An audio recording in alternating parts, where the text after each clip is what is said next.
I've talked a lot about how adults are too comfortable, but hot take, I think our kids are too comfortable too.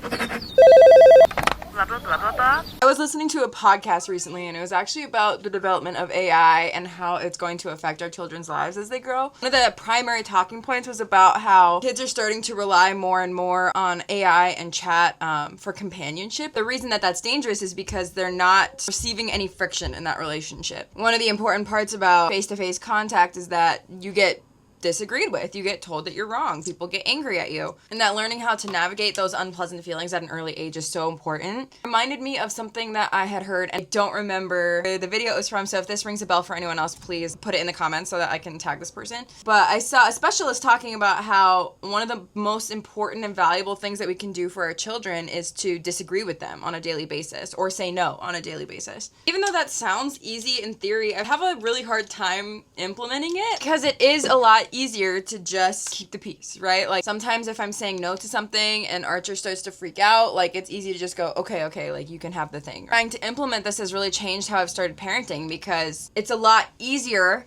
to like hold the ground and say no when you think of it as something that's developmentally good for your kid and not just like a hill that you're not willing to die on. Does that make sense? I think especially as a mom of a boy, I'm constantly thinking of ways to ensure that he's not going to come into the world as very entitled and thinking that he's deserving of people's good nature. And genuinely, I think the way that we do that is we say no to them more often and we disagree with them more often, cause friction in daily life so that they gain the tools to process it and to handle it. The way I've been trying to think of it is my kid is going to face adversity, and so he needs to be equipped to face that adversity. And I would rather him learn how to do that at home with people who love him and will be forgiving and merciful than to just send him to school and send him out into the world with never having experienced friction or how to handle an argument. That's how you get kids who throw punches, right? This is something that I'm still working on and don't feel like I'm the best at yet, but I have noticed that just adopting that mindset has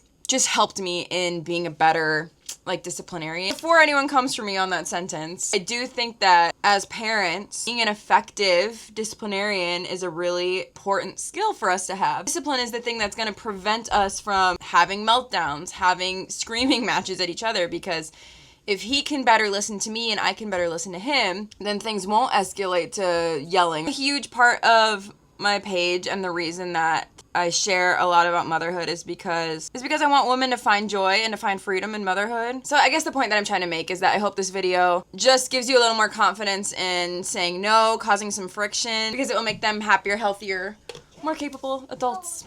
That's all. Love you guys.